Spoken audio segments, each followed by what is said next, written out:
Today's story is from the Mahabharata, including an explanation of how Draupadi ended up marrying all five Pandavas, also featuring murderous plots, arson accusations, and insurance fraud.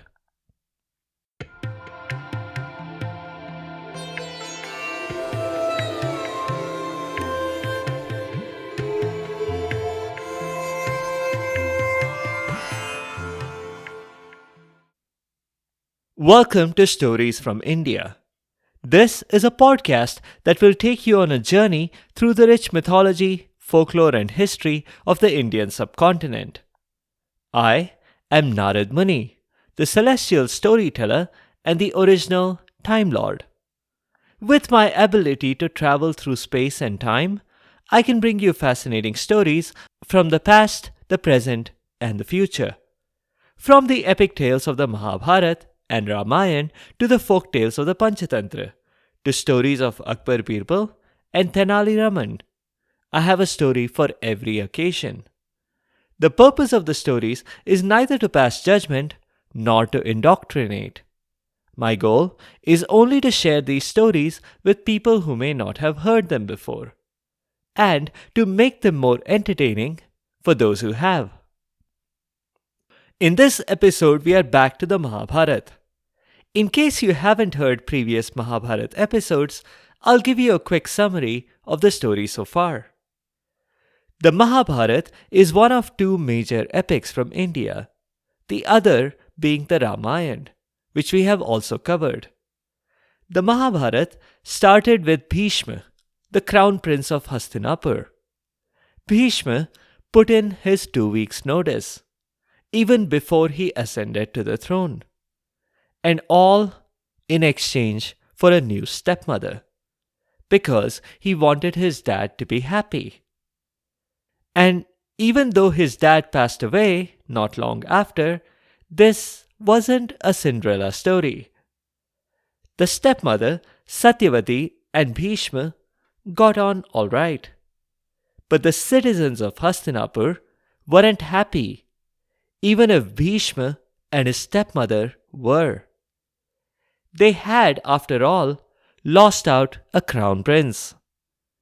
All they got in return as their next emperor was Satyavati's child, who wasn't even born yet. A couple of blink and you'll miss them emperors later, Dhritarashtra sat on the throne.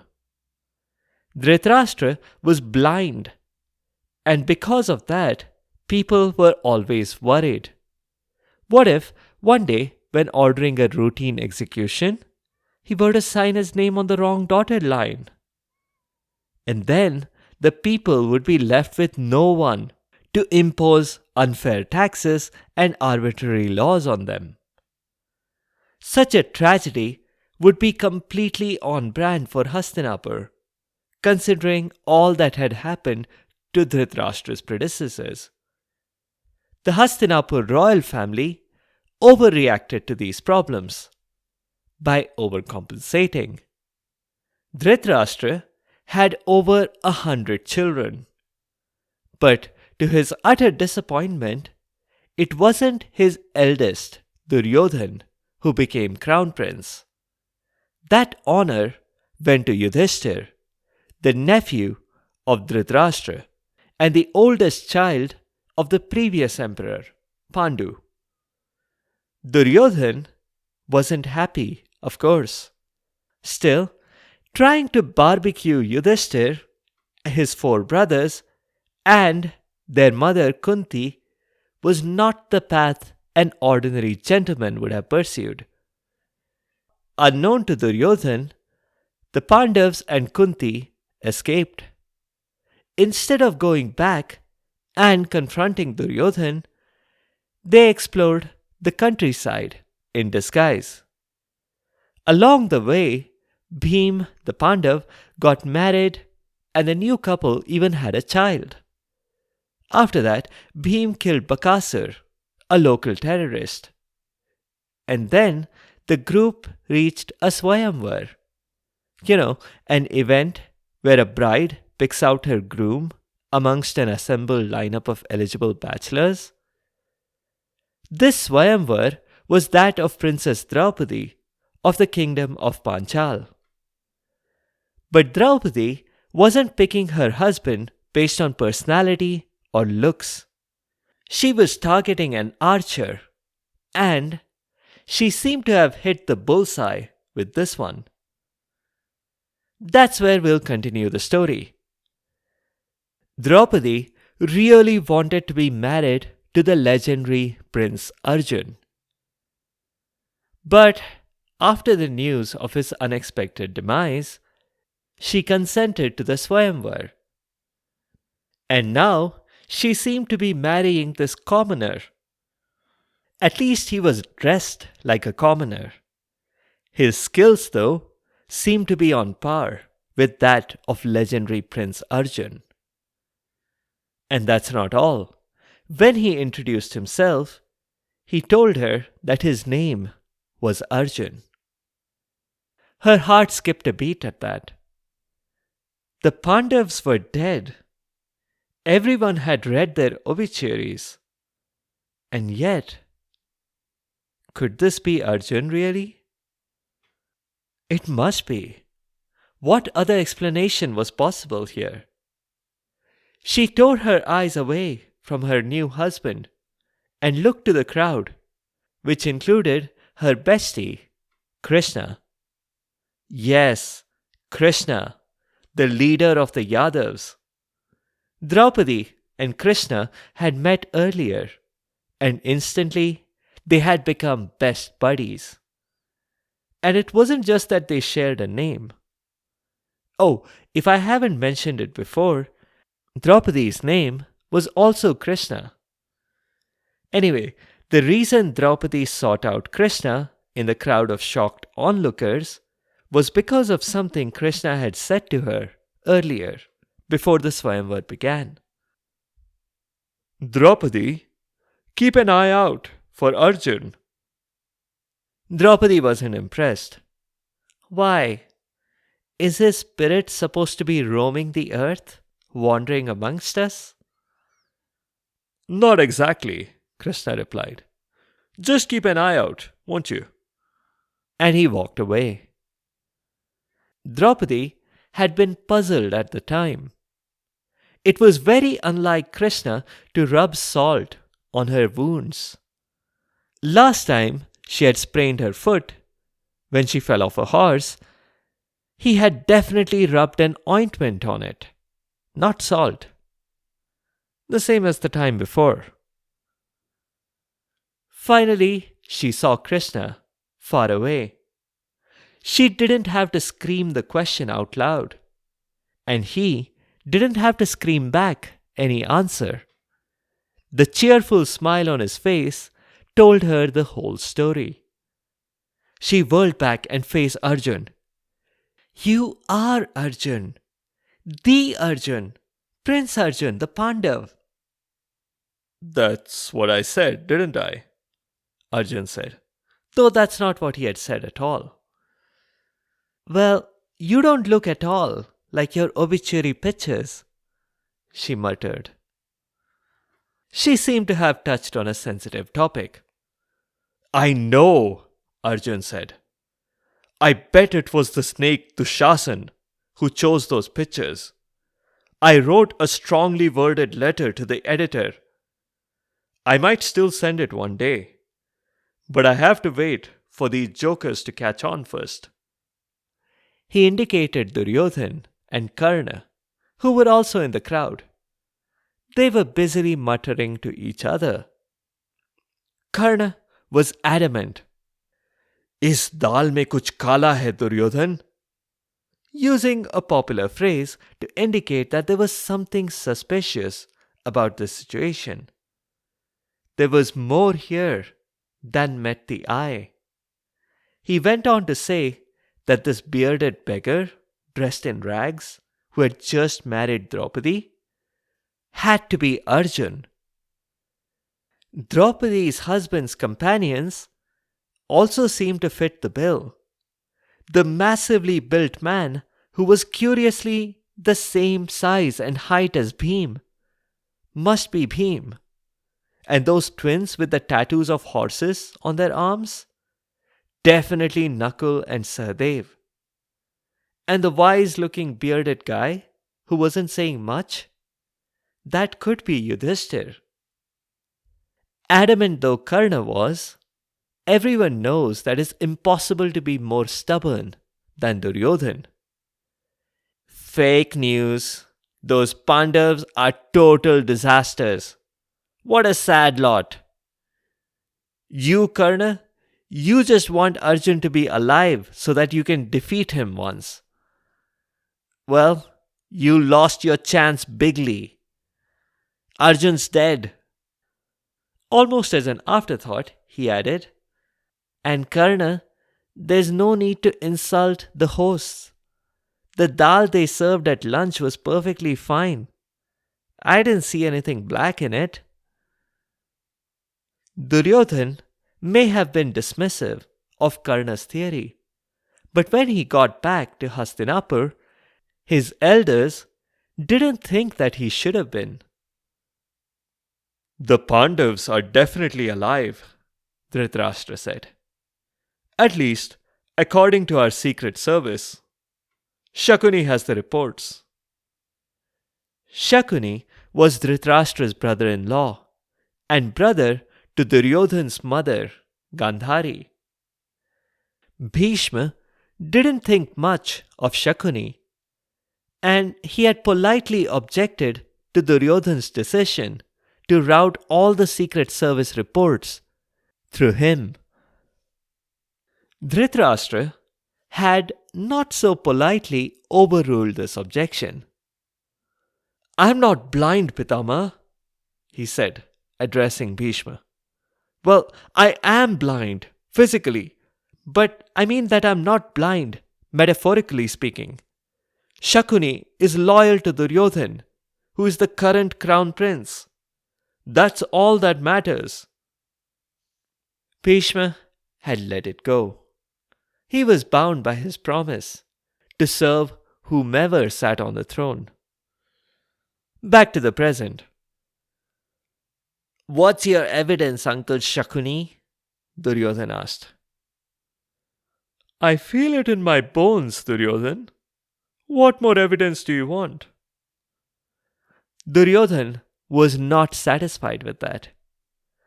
Like I told you before, he was stubborn. If he took a position, he was going to dig in and not give up. At least, not without absolutely contrary evidence. Or unless it served his narcissistic ego. Shakuni sighed and revealed what else he knew, besides his intuition. "There's this copy of a birth certificate for a baby named Ghatotkach. His father's name is recorded here. First name Bhim, middle name Nan, and last name Pandav." "That doesn't mean much, uncle. There could be many Bhims in the world, even with the name Pandav. Those Antifa and left-wing cultists obsess over the Pandavas. They probably named their children after these Pandavas." "My boy, the address is that of the palace right here in Hastinapur. And it's specifically that of Bhim's bedroom." "Fake news. Someone's trolling us." Shakuni moved on. "Then there is Kunti's signature on a food bill at this roadside dhaba, Arjun's initials on this gas registration, and Nakul and Sahadev's painting at a horse show.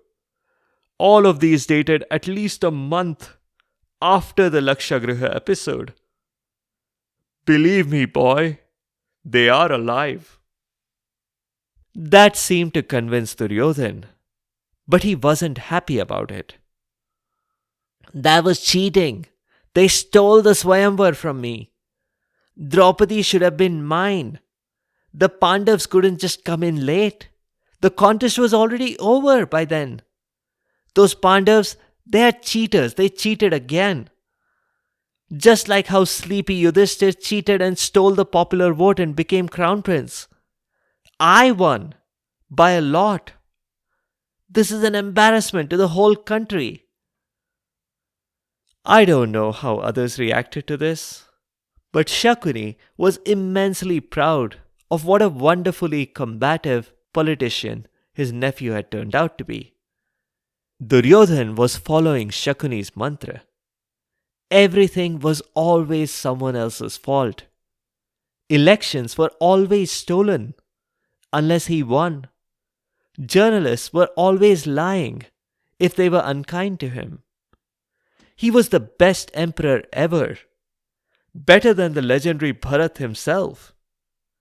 Though Duryodhan wasn't even emperor yet. What the crown prince wanted to know now was what was to be done. But Dhritarashtra said not to worry. It was already done. A messenger had been dispatched to fetch them back. That did not cheer Duryodhan up. He crossed his arms petulantly and said, "Whatever happens, I'm not going to give up my crown. Hastinapur's throne is mine now. We went through the whole inauguration and all." No one said anything. They all prayed it wouldn't come to that. But Dhritarashtra had been right in inviting the Pandavas back to Hastinapur, for a conversation at least. The messenger was speeding to the last known hangout of the Pandavas. The location was easy to find, not just thanks to Hastinapur's excellent secret service, but more importantly, it was thanks to Drupad's administration, which had a new 4-lane chariot way speedily constructed. It led straight from Drupad's palace to the hut where the Pandavas and Kunti were staying. But let's go slightly back in time to the very same hut, back to the moment when Arjun, Draupadi and the other Pandavas returned from the Swayamvar party. While the group was still washing their hands and feet outside the hut, Kunti welcomed them back from inside the hut. She was busy cooking. It's not like she had a choice. Anyone who was at home at any point was likely to be cooking something or the other to feed Bhim's insatiable appetite. Naturally, she didn't know yet that they had come back with Draupadi. Mummy, do you know what happened? I won a contest, and you'll never believe the prize, Arjun said. He didn't notice Draupadi staring daggers at him, especially after he said prize. Oh, goody, Kunti said from the inside. She did not realize yet that Arjun wasn't talking about a ring toss or balloon darts or some such carnival game that was typical around the Swayamvar setup for the working class citizens. Well, whatever prize it is, make sure you divide it equally amongst the 5 of you. Unless it's food, then you know that Bhim gets half and the rest of you get a quarter of the remaining. And if it's a giant teddy bear, give it to Nakul this time. It's his turn. Sahadev got to keep the one you won last month. At this point, Arjun, Draupadi and the rest of them entered the hut. Arjun's face was beet red. You see, when I said prize, I didn't mean any disrespect. I actually won the Swayamvar. And Draupadi and I are married now. Kunti was shocked. After a long pause, she said, We'll have to have a long conversation about how a person is not simply a prize to be won. Sahadev had been about to object that that's exactly how Swayamvars were marketed. But before he could say that, Kunti suddenly realized something. Holy cow! What are we going to do now? I already ordered you to divide her up. Yeah, great going there, Mom. Putting us in a pickle like that, Yudhishthir said. And no, Bhim, not that kind of a pickle. What I mean is that if we don't do what you said, we end up being disobedient kids. Hang on, bro, Arjun objected. It's not like we haven't been disobedient for similar things before. Like you, Bhim. I saw you finish the cookies in the cookie jar, even after Mummy said not to leave some for guests. And you, Yudhishthir? You kept quiet about Duryodhan's attempt to kill Bhim, even when directly ordered to explain. And me, I disobeyed instructions too. I disobeyed Dronacharya's curfew in practicing archery in the middle of the night. I ask you all, why must we be obedient right now for what was clearly a misunderstanding? Even if we wanted to obey you, Mom, what does it mean to divide her up? Bhim asked. Hey, I'm right here, Draupadi objected and grabbed Arjun's arm in support. You might feel things were getting deadlocked, but that's when I stepped in. Yes, me, Narad Muni. You didn't guess that I played a role in this, did you? Well, if you heard episode 177 on Tilottama or episode 225 on Udupi, you probably knew that I was involved. I was right there, on their doorstep, and I offered that a possible interpretation was to divide up Draupadi's time amongst the 5 Pandavas, one Pandav at a time. But just to be clear, I was not advocating for it. In fact, I was dead against it. I told them, it won't work out in the end, and you'll end up fighting, just like Sunda and Upasunda.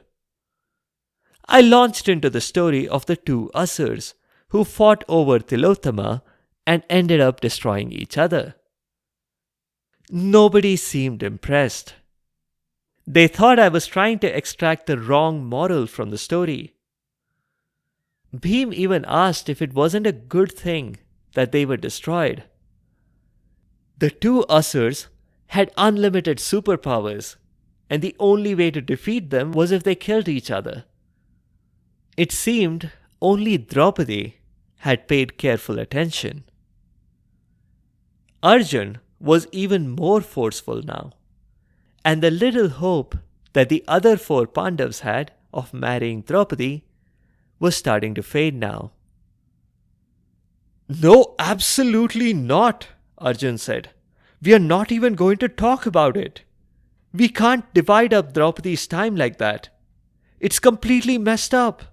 Just think about all the logistical difficulties. How will we manage our tax returns, for instance? We are not doing anything like that. Oh, yes, we are, Draupadi exclaimed. Arjun's jaw dropped. What? He stammered, even as 4 other Pandav faces brightened. Yes, I have decided that I like this arrangement. She refused to say anything more. But to this day, I wonder if the Tilottama story made her drunk with the possibility of power. She'd be getting 5 husbands for the price of 1, 5 times the power. Imagine, all 5 of them would be duty-bound to her. And I have to say, Draupadi was a very progressive thinker for her time. Maybe her thinking had been that if it was absolutely normal for a man to have multiple wives, why couldn't she have multiple husbands? So it was settled. Draupadi married all of the Pandavas, and they worked out the logistics. It was a rather interesting way in which this worked, but I covered that before in episode 225, so I won't go into it again. Fast forward a few days. The family was getting adjusted to the dynamics. You know, one mother, 5 sons, 5 husbands, a wife, a daughter in law, a mother in law, and yet just 7 distinct individuals. This family was sitting down to dinner when they were interrupted. "Is this Kunti's home?" a voice asked. It was a messenger in the standard uniform of the HPS, the Hastinapur Postal Service. Bhim looked up at the new 4-lane chariotway, the massive billboard advertising their names, the neon lights, and the glittering mailbox outside. "What gave it away?" he asked dryly. "Sign here, please," the messenger said. These HPS folks are trained to be no nonsense. The messenger collected his signed receipt and dashed off without so much as a good day. Kunti opened the letter. It had Dhritarashtra's seal on it. It went like this. "My dearest Kunti, I was shocked to hear the news of your survival and the survival of the Pandavas. It has been brought to my attention that the fire at the Lakshagriha may not have been the unfortunate accident we had believed it to be. There are rumors floating around that cast our family in less than flattering light. The leading theory is that the fire was a deliberate act of arson. We had an insurance representative from the Life Insurance Corporation. He reported that someone from the Hastinapur palace had specifically asked about the policy on the palace the very day before the fire. That is very suspicious timing indeed.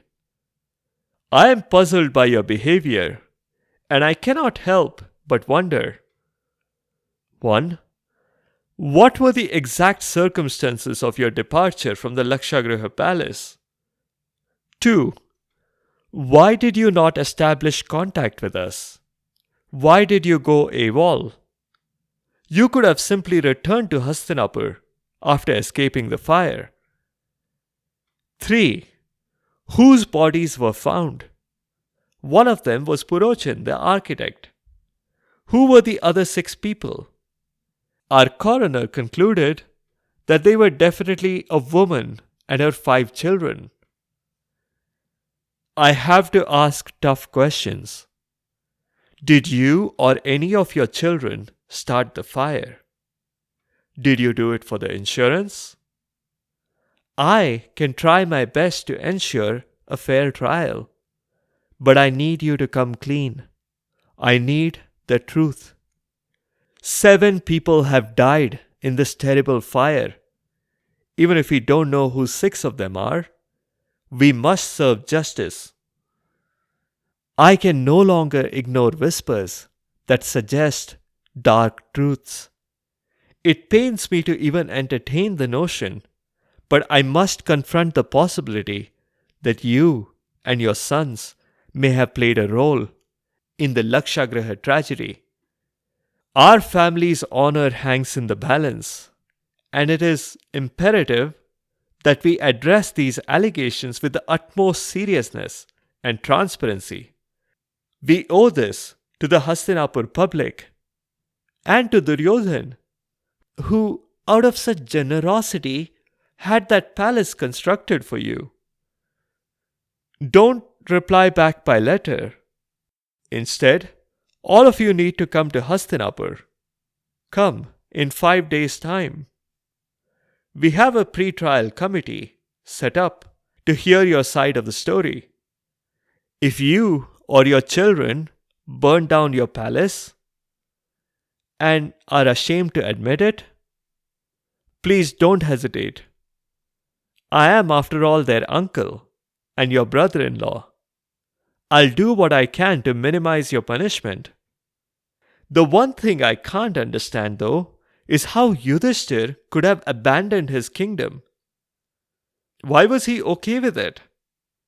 Luckily, my son Duryodhan stepped up and has taken up the role of crown prince. I'm confident that he demonstrates a lot more love for his people than Yudhishthir ever did. Please do come back at the earliest. Gandhari sends her love. Best regards, Dhritarashtra. Put that way, there wasn't much room left. The decision was unanimous. The Pandavas were going back to Hastinapur. The Pandavas would no longer be in hiding. Though you might argue that the 4-lane chariot way to their doorstep, the billboards, the neon lights, the glittery mailbox weren't exactly signs of hiding. We'll see what happens in Hastinapur, but that will be in a future episode. We'll leave it here for now.